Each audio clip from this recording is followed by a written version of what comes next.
Bonjour, bienvenue à ceux qui viennent d'arriver dans la salle Alan Turing. Juste avant, on a vu L'Oréal qui nous a parlé de burger. Alors, pour ceux qui n'étaient pas là, bon, ça paraît un peu étonnant. Là, on va pas parler du tout de burger, on va parler d'objets qu'on a tous dans notre poche. Hein. Là, j'en ai un. Voilà, des stylos à billes, des briquets.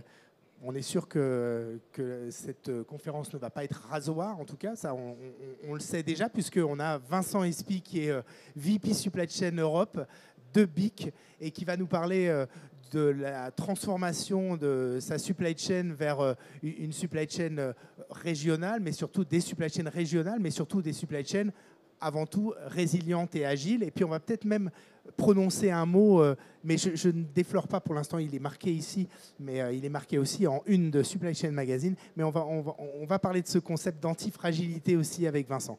Vincent, c'est à toi, et puis je repasse pour les questions après. Merci Jean-Luc. Bonjour tout le monde. Donc, je suis Vincent Espy, en charge de la supply chain Europe de BIC et du planning mondial, c'est-à-dire notre cycle IBP et le demand planning. Donc, je vous remercie d'être là. L'horaire est un peu dur parce qu'on a tous faim, même moi je commence un peu à avoir faim. On va essayer d'être efficace et laisser du temps pour les questions tout de même. Alors. Donc, je commence brièvement par présenter BIC, mais je suis sûr que vous connaissez évidemment nos produits iconiques que sont les stylos, le cristal, le 4 couleurs, mais aussi les briquets, les rasoirs. Ce sont des produits qui existent depuis 80 ans pour le plus vieux d'entre eux et qui n'a quasiment pas changé depuis. Donc, on est fiers d'avoir ce genre de monument historique dans notre portefeuille. Mais évidemment, ce n'est pas que ça, BIC. Avec le temps et plusieurs décennies, les produits se sont diversifiés. Vous en reconnaissez peut-être certains sur cette image, avec le Bicmatic ou des produits de correction comme la marque Tipex ou des briquets utilitaires. Et plus récemment, peut-être des marques que vous connaissez moins, qui sont des acquisitions récentes dans notre portefeuille, les briquets Jeep, les carnets Rocketbook, les tatouages éphémères Tatli ou Inkbox. Et tout dernièrement, il y a un an, nous avons acquis des brosses à cheveux qui s'appellent Tangle Teaser. Tout ça pour illustrer notre diversification et donc forcément la complexité inhérente dans notre supply chain. Nous avons aujourd'hui à peu près 10 000 SKU actives dans le monde. Donc BIC a fait son succès sur notre capacité à fabriquer des produits en masse à un prix abordable et des produits qui sont des commodités et qui sont rentrés dans le vocabulaire de tous les jours, comme passe-moi un BIC par exemple. C'est dans notre ADN. Donc chez BIC, on a toujours l'attention au moindre centime dans notre supply chain, dans notre fabrication, mais dans l'ensemble de l'entreprise de manière générale, de manière à pouvoir maintenir notre positionnement de produits abordables.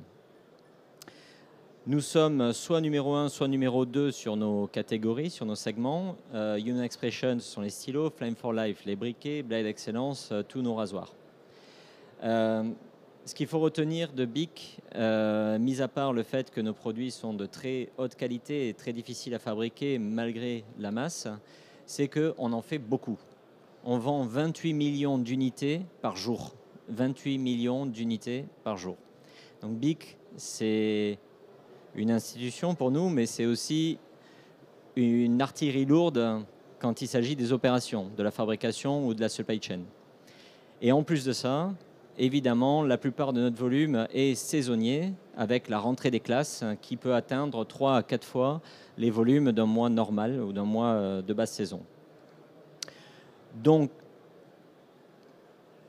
la complexité de notre portefeuille de produits et le volume que nous devons maintenir dans nos opérations fait que nous avons historiquement toujours été attirés par des modèles de masse, de manière à pouvoir garder des prix, des coûts inférieurs. Jusqu'à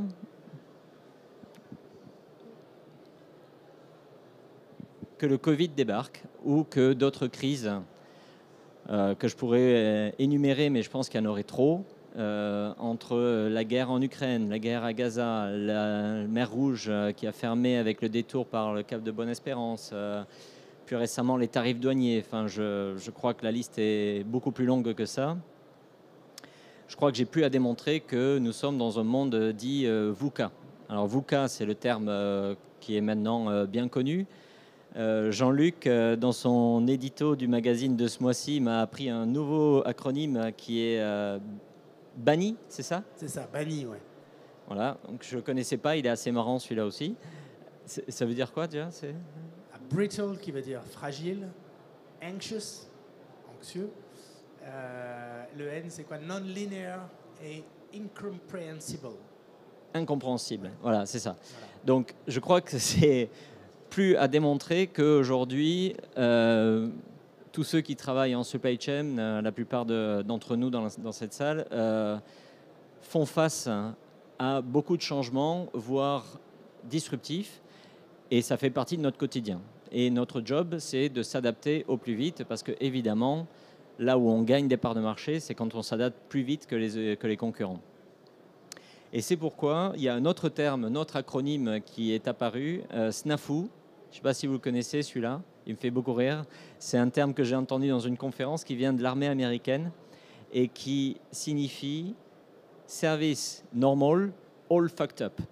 Donc ça veut bien dire ce que ça veut dire. On est en permanence dans une situation où de toute façon, on a arrêté d'essayer de contrôler ce qu'on ne pouvait pas contrôler. Ça ne sert à rien. Il vaut mieux plutôt s'adapter.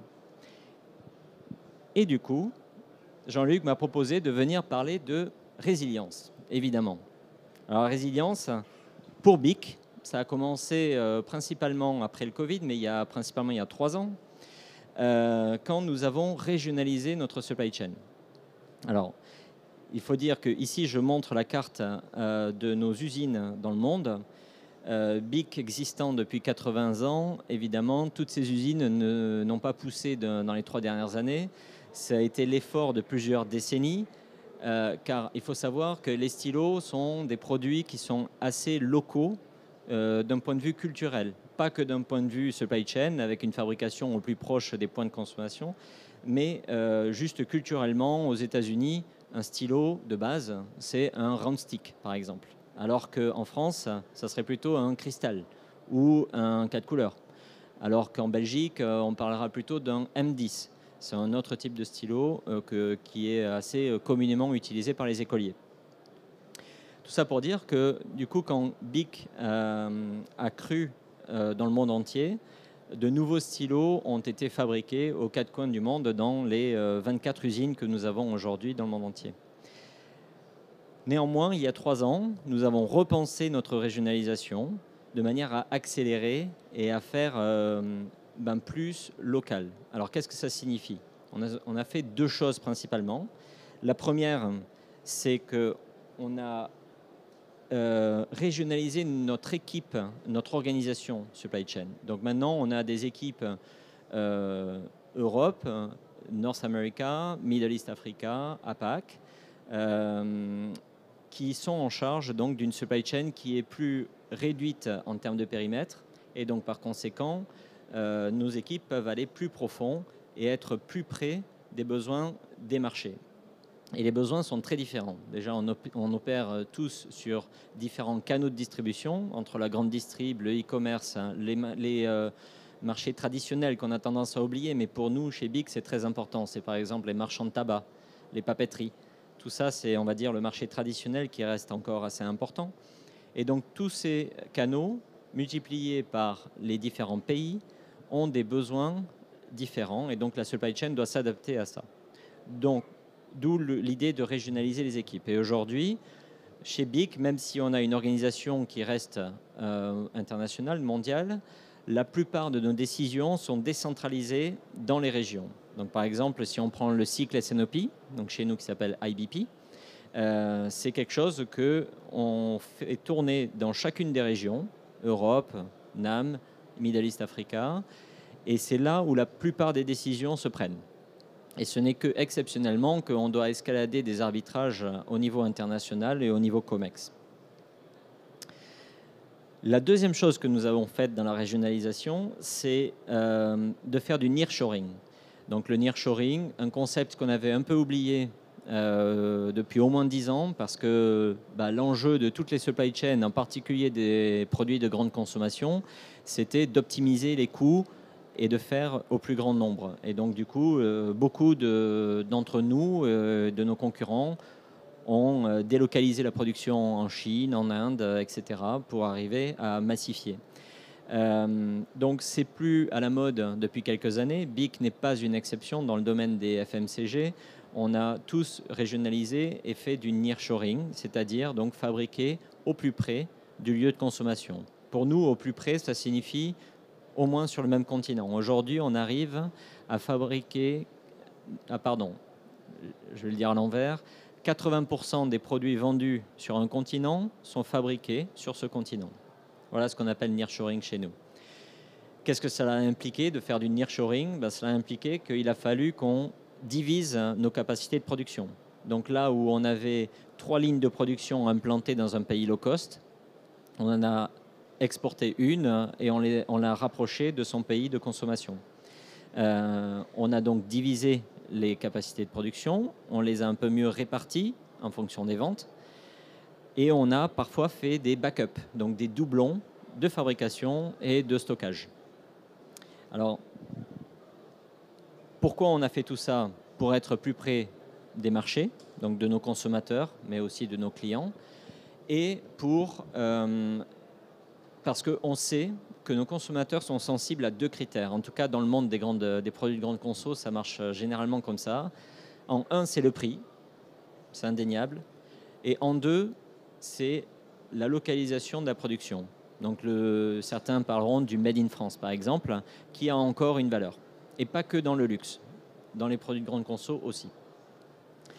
Donc, à titre d'exemple, vous voyez sur la carte une forte concentration en France. Bon, BIC est effectivement une boîte qui est française d'origine. Et on a encore réussi à conserver 5 de nos usines en France, qui sont évidemment très automatisées de manière à pouvoir maintenir un positionnement compétitif. Donc vous allez me dire, en faisant ça, c'est bien, mais on augmente les coûts. Et on augmente le niveau de stock aussi, probablement, si on doublonne les points de stockage. C'est vrai. Et donc, du coup, on n'est pas resté les bras croisés. On a entrepris un projet, il y a environ 3 ans, qui nous a permis d'améliorer nos compétences planning principalement, de manière à, dans le même temps, améliorer notre performance et de manière significative. Donc, on n'a pas laissé les stocks augmenter. Au contraire, on les a réduits de 16% dans le monde entier, 7% en Europe. Et dans le même temps, on a amélioré notre taux de service de 10 points à peu près en Europe, qui nous permet d'atteindre les 93-95% de taux de service environ.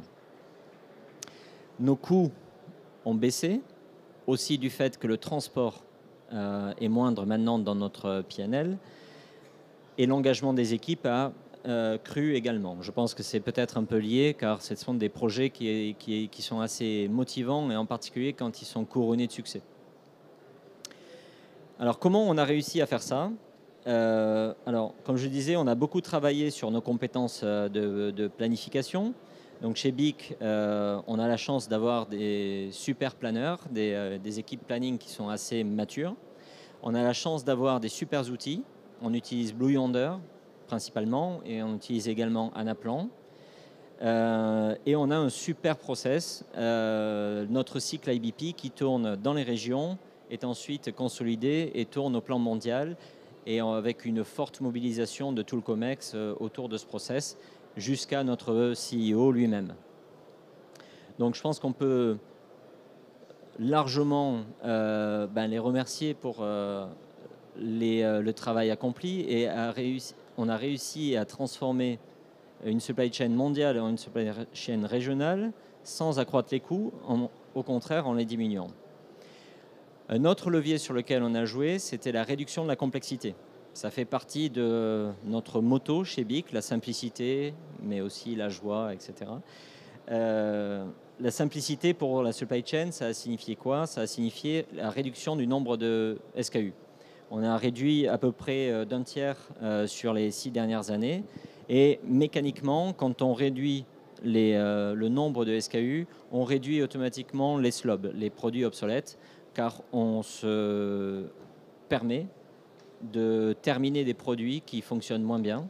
Et donc, avant de constituer trop de stocks obsolètes, on tue ça plus tôt, plus rapidement.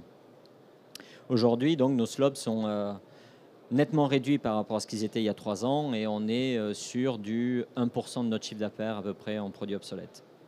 Ce qui, dans le monde des FMCG, est assez bas, je pense. Un dernier élément, c'est la réduction des délais. Alors, la réduction des délais de planification.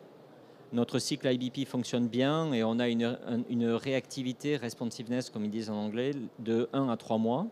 1 mois, c'est à partir du moment où on prend des mesures exceptionnelles à l'intérieur d'un cycle ou qu'on demande à notre centre de co-packing, qui se trouve être en Slovaquie, là, pour notre plus gros, de réagir à une demande ou une hausse ou une baisse du marché. Et donc, en moyenne, 2 mois de réactivité quand on vend 28 millions de produits par jour, on pense que c'est plutôt bon.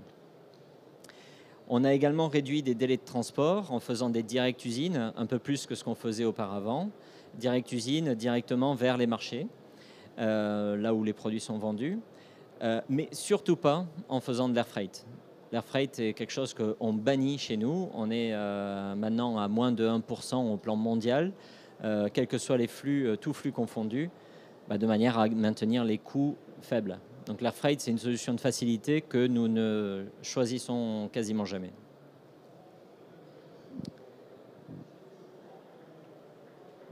Donc maintenant, pour revenir sur la résilience, j'ai ici piqué un slide de Gartner.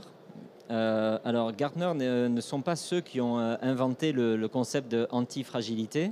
C'est un principe économiste à la base, mais qui, adapté par le Gartner à la supply chain, fonctionne assez bien. Ils définissent donc différents stades de résilience. Et grosso modo, il y a 5 ans, on était tous fragiles, avant le Covid, quoi. Depuis, ils estiment qu'environ 30% d'entre nous sont résilients et que les meilleurs d'entre nous, top 5%, sont dits antifragiles. D'après eux, le stade résilient est bien, mais ne suffit pas parce que, comme on l'a fait chez BIC, on devient résilient souvent grâce à des doublons, à des backups de production, de stockage. Ça fonctionne, mais ça a un mauvais effet, c'est qu'avec le temps, si on laisse les choses telles que, les coûts peuvent réaugmenter, le cash peut diminuer. Et donc, c'est un modèle qui s'avère ne pas être pérenne, aussi parce que le stock a pour mauvaise habitude de jamais être au bon endroit au bon moment quand on en a besoin. Je ne sais pas si vous avez remarqué dans vos supply chains, mais pour nous, ça fonctionne comme ça.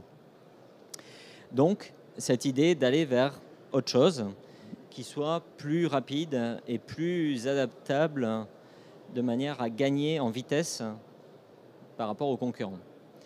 Alors, comment ils définissent le stade antifragile? Je vous le dis tout de suite, nous, on n'y est pas complètement. On n'y est pas complètement parce qu'ils définissent ce modèle par un modèle probabilistique. Vous avez probablement tous chez vous déjà du demand planning qui fait donc une forecast, une prévision de vente, qui est ensuite cascadée sur le principe des MRP2 jusqu'à vos fournisseurs ou à vos usines pour donc fabriquer les bons produits au bon moment, au bon endroit. L'inconvénient, c'est que la moindre erreur de prévision, et forcément toute prévision sera fausse, se cascade au plus loin dans la supply chain et ensuite, en fonction de la longueur que vous mettez dans votre supply chain, vous avez du mal à réagir aux imprévus. Donc l'idée, leur idée est de ne pas se fier à un seul signal de prévision de demande, mais à un corridor qui serait donc probabilisé au niveau de la demande et ensuite cascader au niveau des ressources de production, de manière probabilistique, déterminer quel est le scénario le plus optimum et quelle est la quantité au final qu'il vaudrait mieux produire pour que statistiquement, ça a le meilleur impact sur les ventes et sur les différents marchés. Donc pour ça, ils mettent en avant des scénarios, mais on ne parle pas de quelques scénarios, comme on le fait probablement déjà tous, mais des expérimentations.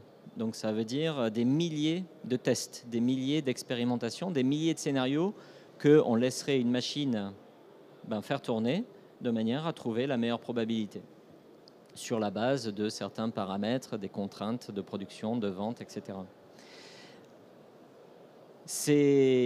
Tout cela est assez ambitieux. Peut-être qu'un jour on y sera, mais aujourd'hui on n'y est pas tout à fait encore à ça.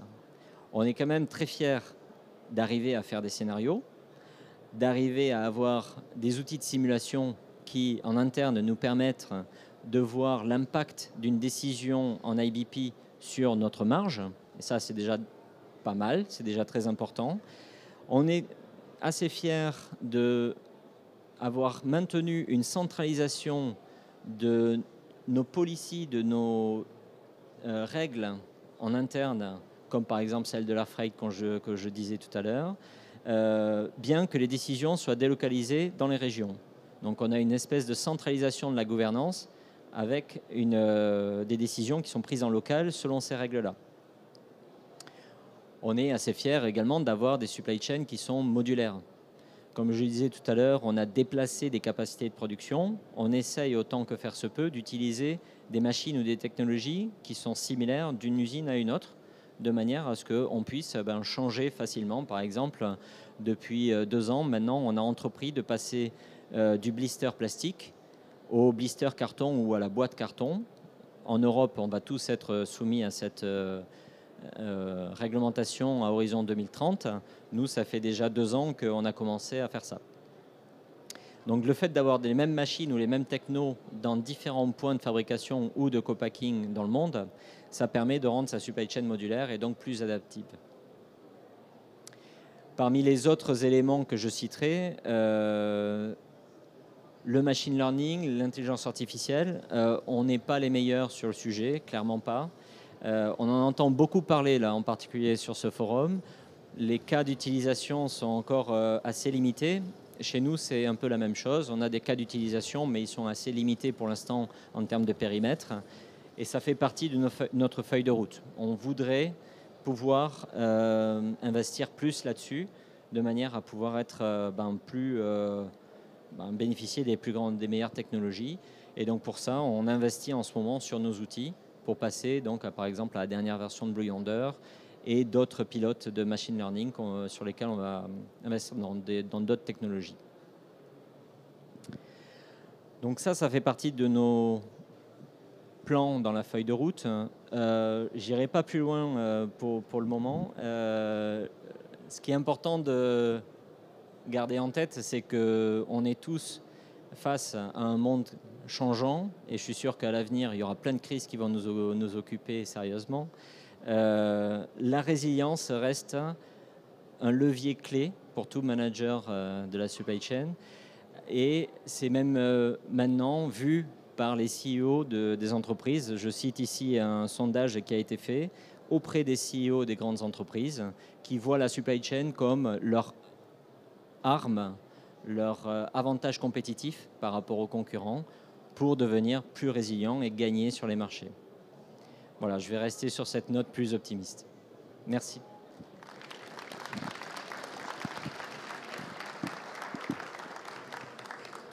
Merci beaucoup, Vincent. Il y a peut-être des questions, parce que là, je vois que la salle est pleine à craquer, donc a priori, quand même, les gens sont très, très motivés pour... Et je pense que ça en valait la peine. Alors, si vous pouvez vous présenter. Valérie Nervet, je travaille dans l'éolien, donc pas du tout le même secteur. On parle de résilience, je voulais savoir si vous aviez des démarches de circularité dans vos processus. Et quelles étaient ? Très bonne question, effectivement. je l'ai mis dans cette phrase de conclusion pour rappeler quel est notre objectif. On souhaite maintenir nos produits à un prix abordable, mais on souhaite aussi se défaire de l'image des produits en plastique qui nous collent à la peau, mais à tort en fait. Et donc on a des objectifs et une roadmap de développement durable qui inclut la circularité. En fait, on a une stratégie qu'on appelle des 4 R. On réduit la quantité de plastique vierge dans nos produits en utilisant du plastique recyclé par exemple. On réduit la quantité de plastique vierge dans nos co-packing, dans notre emballage, en passant à des boîtes en carton ou à des blisters en carton. On rend nos produits réutilisables. Alors, à titre d'exemple, un stylo cristal, qui est le stylo de base que vous avez dans votre main, par exemple, écrit sur 3 km.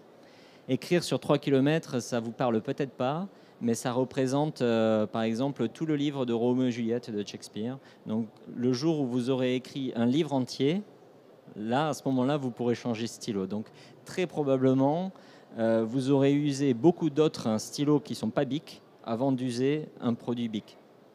Pareil pour les rasoirs, pareil pour les briquets qui s'allument 2000 fois, etc.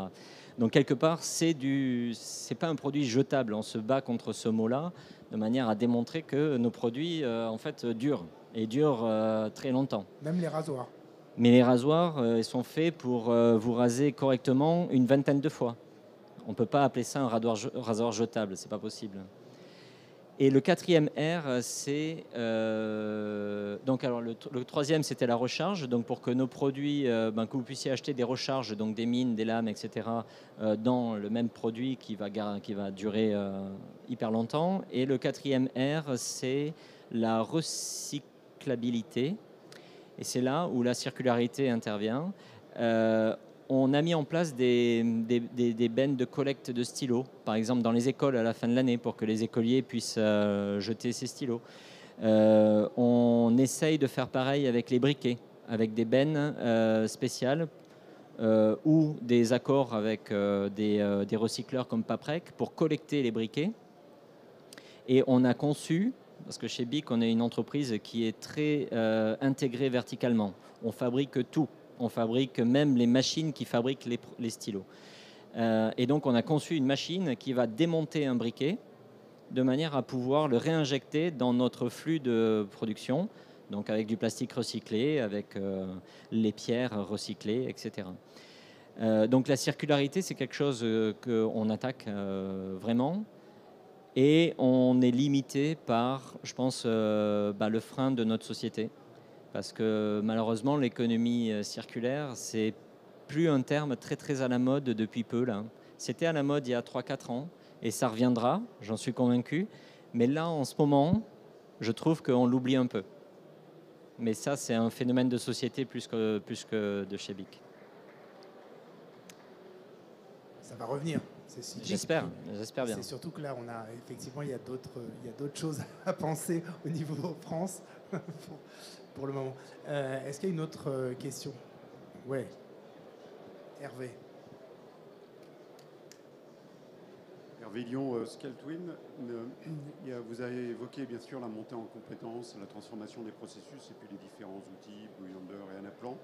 Ma question, c'était sur la data, parce que c'est toujours au cœur aujourd'hui aussi des sujets sur tous les efforts de qualification, de capture, de transformation, d'orchestration préalable à l'alimentation de tous ces outils. Oui. Alors, je ne suis pas un spécialiste IT, mais néanmoins, je vois bien qu'on a un peu de mal à structurer et à se lancer sur beaucoup plus de data analytics que ce qu'on fait déjà. Et c'est vrai que ça fait déjà quelques temps qu'on est encore au stade de structurer nos données, mettre tout dans un data lake commun à l'ensemble des fonctions de l'entreprise. Et on atteint ça à peine maintenant. Ça fait des années qu'on a commencé le data analytics, mais sur des des informations parcellaires, on va dire. Et ce n'est que maintenant qu'on arrive à avoir un data warehouse, data lake, je ne sais plus comment ils l'appellent, qui soit intégré avec un système de reporting. Chez nous, on utilise Power BI pour interroger ces bases. Et c'est que maintenant qu'on arrive à avoir des reports Power BI dits self-service, en quelque sorte, où chacun va pouvoir aller construire les rapports qu'il souhaite et avoir accès à toutes les informations qu'on a dans l'entreprise. Donc je trouve qu'on a mis un peu de temps à atteindre ce stade-là, mais c'est forcément nécessaire. Et le travail a été un peu laborieux, mais à partir de maintenant, on va pouvoir commencer à s'éclater, je pense. Un peu de temps, c'est quoi, 4-5 ans ou... Non, je dirais que ça a été peut-être 3 ans, quelque chose comme ça. Moi, j'avais une question sur les scénarios. Est-ce que c'est en train de... Tu parlais tout à l'heure de l'instabilité, justement, et des soubresauts qu'on peut avoir dans ce monde de la supply chain. Est-ce que ça s'accélère aussi là? Est-ce que la création l'examen de différents scénarios, est-ce que par rapport à il y a, je sais pas, 5 ans, il y a beaucoup plus de scénarios qui sont obligés d'être examinés? C'est quoi Alors, on n'en est pas au stade où on est capable d'analyser des dizaines ou des centaines de scénarios et pas en temps réel non plus. On le fait sur du moyen terme, ça peut être du court terme. À l'horizon, peu importe, mais on peut faire des scénarios à horizon 2 mois comme à horizon 4-5 ans. On est capable de les faire. On utilise Anaplan comme outil pour faire ça. Mais ça reste du travail fait par les planeurs chez nous. Ce n'est pas une machine qui fait tourner ces scénarios-là. Donc c'est pour ça qu'on est limité dans notre capacité à les jouer. Et on est également limité dans notre niveau de granularité. Aujourd'hui, c'est assez facile pour nous de déterminer l'impact financier, c'est-à-dire en termes de marge brute, de nos décisions en supply chain. On est en train de travailler sur ce qu'on appelle le cost to serve, donc combien chaque livraison nous coûte vraiment en termes de préparation de commandes, en termes de transport et de service client, de manière à aller connaître l'impact sur marge nette, y compris donc tous les frais de distribution, stockage, etc. Et donc nos scénarios seront donc plus fins en termes d'arbitrage à l'avenir. Et juste sur... tout à l'heure, je regardais la carte mondiale, la partie nord-américaine, c'est 30%, enfin je ne sais pas combien c'est un tiers à peu près de notre chiffre d'affaires. Il y a eu justement le fait d'être régionalisé, comme ça, il y a beaucoup moins d'impact des annonces sur les taxes douanières, ou bien il y a eu quand même des impacts, ou il va y avoir des impacts? On a eu un peu d'impact. Mais il nous reste néanmoins une usine de fabrication de briquets aux États-Unis et nos usines de fabrication de stylos et rasoirs au Mexique sont dans la zone franche, dans l'accord commercial mexicain, américain, canadien. Donc on s'estime assez chanceux. On n'a pas été très exposé aux tarifs de Trump. On l'est un petit peu néanmoins car il reste une partie de nos produits, 20%, qui sont fabriqués ailleurs et donc pour lesquels on doit les importer aux US, et là on est exposé. Par rapport à nos concurrents chinois, par exemple, on est beaucoup moins exposé. D'accord. Il y a 2 questions. Bonjour, Éric Demangeon, Stratégie Logistique. Vous avez indiqué avoir baissé vos niveaux de stock malgré la régionalisation de votre supply chain. Par contre, vous n'avez pas expliqué les leviers qui vous avaient permis de réduire ces niveaux de stock. Vous pouvez nous préciser quels sont les leviers, s'il vous plaît? Oui, bien sûr. Ça commence par les prévisions de vente qui se sont nettement améliorées. On pense qu'on a encore un peu de marge pour continuer à améliorer notre forecast accuracy et notre bias, mais on a déjà augmenté d'une dizaine de points environ au cours des 3 dernières années. Donc ça, il y a eu quand même beaucoup de travail fait de ce côté-là. On va continuer à l'améliorer grâce à de meilleurs outils et à des pilotes de machine learning dont je parlais un peu plus tôt. Différents types de pilotes d'ailleurs. Je pense qu'on en a au moins 2 ou 3 qui sont déjà lancés là. Donc tout démarre d'une bonne prévision de vente. Et ensuite, la régionalisation nous a permis de spécialiser les équipes de supply planning, factory planning et les faire croître en compétences. Donc ça a été pour nous le levier clé. Et puis j'avais cité tout de même d'autres leviers qui étaient la réduction du nombre de SKU, qui fait qu'au final, si on simplifie, si on enlève de la complexité, on enlève du stock aussi. Pour moi, ce sont ça qui... après, les délais de transport ont été réduits également. Les délais de prise de décision ont été réduits. Tout ça, ça permet de réduire le stock au final. Il y avait une autre question. Au final, Pierre Siget, manager de transition en supply chain, au final, cette macro-transformation de l'entreprise a été absolument poussée par la supply chain ou la direction générale d'abord, ou peut-être même la finance. Mais comment vous avez réussi au final, c'est une supply chain absolument intégrée avec le manufacturing complètement à bord. Enfin, vous êtes vraiment deux absolus partenaires, plus du tout en compétition, opposition pour briller au sein des opérations globales, quoi. Alors tout à fait. Comme beaucoup d'industriels, je pense que ça fait partie de notre ADN et que tout le COMEX et nos différents CEO qu'on a eus par le passé, et aujourd'hui aussi, savent que le succès de BIC repose sur des opérations, donc fabrication et distribution efficaces. Si on échoue sur cette fonction, rien d'autre ne pourra nous sauver sur notre marché. Donc c'est avoir les bons produits au bon endroit, au bon moment et au juste prix, au juste coût, qui a fait notre succès, et c'est la même recette depuis 80 ans. Donc on va clairement continuer là-dessus. Je dirais que parfois on a des fonctions qui sont dites reines dans les entreprises. Dans beaucoup d'entreprises, le marketing est la fonction reine parce que c'est grâce à elle qu'on croit et qu'on se développe et qu'on innove, et c'est vrai. Chez nous, on a encore un ADN d'industriel, et pour l'instant, la fonction reine a été la supply chain. Du coup, à partir du moment où on propose de mettre en place un cycle IBP, on a tout le COMEX qui est à bord, qui est vraiment mobilisé. La finance est un de nos principaux alliés parce qu'eux aussi ont besoin de prévisions qui sont tout à fait justes, les plus justes possibles, tout comme nous. Et je pense que les commerciaux comprennent très très bien qu'ils n'ont pas d'intérêt à jouer le jeu qu'on voyait il y a peut-être 10 ans ou 20 ans, où ils ont tendance à faire du surforecast parce que pourquoi pas. Non, ils comprennent qu'on a tous des objectifs qui sont partagés d'ailleurs entre toutes les fonctions de cash, de résultats.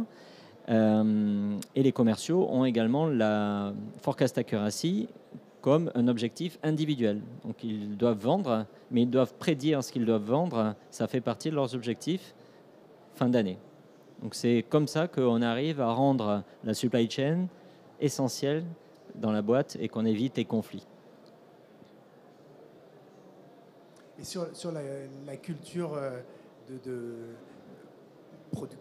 industrielle de BIC, ça me fait penser sur là, tu parlais des prévisions, etc. Est-ce que BIC a testé d'autres méthodologies type DDMRP, etc., pour être plus proche de la demande? Ça a été aussi Alors, non, on n'a pas testé DDMRP. Pendant un moment, ça me titillait. Je suis moi-même allé me former sur DDMRP pour comprendre le mécanisme, mais on n'a jamais encore osé franchir le pas. Il y a un franchissement de pas, là, et ils sont pas mal. Effectivement, ouais, effectivement, mais il y a un truc que j'arrive toujours pas à cerner, c'est que le DDMRP, ça fait quand même des années que ça existe et qu'on en parle. Et je pense qu'il y a un potentiel qu'on n'a pas encore vraiment exploité ou au moins compris. Mais quand on se base sur, par exemple, des analystes comme Gartner, je leur ai demandé si le DDMRP était un levier qu'ils voyaient comme au stade antifragile. Et pour eux, non. Et pourtant, quand tu as décrit, là, on a l'impression le corridor, etc., probabiliste, il y a ce côté-là. On est tout à fait sur ce genre de notion-là, effectivement. Et je ne comprends pas vraiment pourquoi, mais apparemment, Gartner pense que le DDMRP est plutôt en bas de la vague de leur hype cycle. Mais je ne sais pas pourquoi. À creuser, alors. Ah, il y a une autre question. Oui, bonjour. Rodolphe Holzapfel, responsable SI industriel. J'ai une question. J'entends que la régionalisation a fait réduire vos niveaux de stock et que vous avez été globalement gagnant. Quelles ont été les contraintes sur vos approvisionnements de matières premières et de composants? Est-ce que ça a complexifié? Alors, pas énormément, parce que BIC est une société qui est extrêmement intégrée verticalement. Ça signifie quoi? Ça signifie qu'on fabrique tout. On fabrique la bille qui est en carbure de tungstène. On fabrique la coiffe qui vient recueillir la bille qui est en laiton. On fabrique les encres en Alsace, nous-mêmes. On fabrique absolument tout dans nos produits. Donc on achète de la matière plastique et donc avec des systèmes de hedging, etc. Enfin, le plus de couverture, de sécurité possible sur nos achats de plastique, parce que ça reste quand même un achat essentiel. Surtout que maintenant, on achète de plus en plus de plastique recyclé et ça coûte plus cher et c'est plus difficile à en trouver, à s'approvisionner, etc. Et on achète un petit peu de métal. Et tout le reste, c'est charge à nous de ordonnancer nos usines correctement pour qu'elles fabriquent les bons composants au bon moment. C'est complexe. Il y a aussi une autre chose que j'ai vue. L'Asie, c'est 3% aujourd'hui. Oui. Parce que c'est. Non, c'est. Il y a un choix. C'est un choix aussi. Non, c'est qu'on pense qu'on ne peut pas être compétitif par rapport à des fabricants chinois qui ont attaqué et qui dominent le marché chinois et asiatique. Donc c'est un choix conscient pour nous. Les 3% qu'on voit en Asie, c'est Australie en fait. C'est juste ça. Ah oui. C'est un choix délibéré. Non, c'est un choix de stratégie d'entreprise, exactement. Est-ce qu'on a encore du temps, hein? On a 3 minutes. Bonjour, Benoît Barbelé, directeur supply chain. Est-ce qu'aujourd'hui, cette délocalisation vous a permis d'expérimenter, en fin de compte, des gestions de crise régionales? C'est-à-dire que d'autres régions puissent supporter en fait, une problématique dans une autre? Oui, on a des cas fréquents, je dirais. Parce qu'au-delà des crises mondiales dont on a parlé, il y a des mini-crises. En ce moment, au Maroc, il y a eu un changement de réglementation qui fait que nos produits sont bloqués en douane pendant 90 jours, le temps de soi-disant inspection, etc. On n'est pas les seuls à être soumis à ces problèmes-là. Et ce n'est pas le seul pays. Je cite le Maroc, mais j'aurais pu citer l'Algérie et j'aurais pu en citer plein d'autres, sur lesquels on a des mini-crises ponctuelles comme ça et sur lesquelles on n'avait pas prévu. Et donc là, pour le coup, on n'a pas d'autre choix que de devoir augmenter notre stock sur cette région. Du coup, qu'est-ce qu'on fait? On compense en demandant aux autres régions et aux autres catégories de produits de tirer un peu plus les flux de manière à tendre et à ce que globalement, au niveau groupe, on reste solidaire et on atteigne nos cibles. Voilà. C'est-à-dire augmenter les stocks avant la mise en œuvre de la réglementation. Vous avez quand même une visibilité. Si je prends l'exemple du Maroc, c'est pas nous qui décidons d'augmenter les stocks, c'est que nos produits sont bloqués à la douane. Oui, donc ça reste sur notre cache, ce sont nos produits. Et d'un coup, on a pris 90 jours de plus dans notre délai de livraison. Donc c'est un peu comme si vous avez augmenté vos stocks de 90 jours. Et 90 jours, c'est notre moyenne justement de stock mondial. Donc là, pour le Maroc, on a juste doublé le stock. Donc c'est quelque chose qu'on ne pouvait pas voir venir et qu'on se prend de plein fouet. Donc c'est pour ça que on ne peut pas contourner le problème, enfin à part arrêter de vendre au Maroc, mais bon, on n'a pas encore décidé de faire ça. Pour l'instant, on a la capacité de compenser. Donc c'est ce qu'on fait.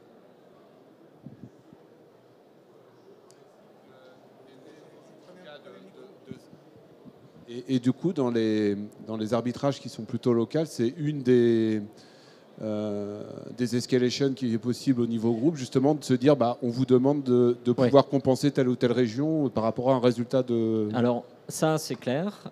Chaque région a son IBP et s'ils peuvent contourner le problème, faire servir le pays par une autre usine de la même région, c'est direct. C'est une décision qui est totalement délocalisée. Et moi, j'en entendrai peut-être même pas parler. Par contre, dans le cas du Maroc ou de ce genre de crise-là, quand on demande aux autres régions de compenser, qu'est-ce que ça signifie? C'est que peut-être que fabriqués en France, les produits ne seront pas stoppés à la douane. Donc si on peut, on le fait. Sinon, on compense juste en termes d'équilibre de stock. Voilà. Allez, une toute dernière. C'est une question courte qui appelle une réponse courte. Ah, ok. Bonjour, Benjamin Sierpenbergs de GXO. Avec nos clients, quand on parle de résilience, sur lequel vous avez beaucoup insisté, on arrive à un genre de discussion que monsieur vient de soulever sur la flexibilité réseau et la business continuity. Et on se heurte souvent à des questions plutôt de maîtrise des coûts et de recherche d'efficacité à la place. Et c'est des concepts qui se retrouvent parfois un peu antinomiques. Vous, votre démarche est plutôt dans une recherche d'efficacité, d'optimisation des coûts. Comment est-ce que vous voyez cette duplicité? Est-ce que c'est vraiment antinomique? Alors, moi, ça fait 3 ans que je suis chez BIC. Et je vous garantis que non seulement le marché a changé 8 fois depuis que je suis arrivé chez BIC, mais nous, côté supply chain, on a également changé 8 fois. On s'adapte et on se remet en question très souvent. Et pour ce qui est par exemple du réseau de distribution, puisque c'est ce que vous avez cité, c'est pas quelque chose qu'on peut facilement changer. Une fois qu'on est établi, surtout quand on a établi une usine, on s'attend à ce qu'elle y soit pour quand même pas mal d'années. Pour notre réseau logistique, c'est beaucoup plus flexible, on va dire. C'est pas quelque chose qu'on peut changer en un claquement de doigts, mais on peut s'adapter. Tous nos entrepôts en Europe sont prestés. On a des prestataires logistiques de 3PL. Donc, c'est quelque chose qu'on peut remettre en cause à tout moment. Et on ne se prive pas de se poser cette question pour s'adapter en permanence. Donc, moi, ce qui m'a frappé depuis que je suis chez BIC, c'est qu'il n'y a pas de dogme établi. Alors, il y en a quelques-uns quand même voilà, on a quand même un ADN, un historique de produits qui font qu'on ne va pas tout révolutionner, mais sur la manière de les amener aux consommateurs, pour le coup, là, on se permet de réouvrir tous les dossiers. Bon, on a compris qu'il y avait quand même pas mal d'agilité. Si le marché a changé 8 fois et que la supply chain a suivi à chaque fois, en 3 ans, pas mal. Merci beaucoup. Merci Vincent. Merci.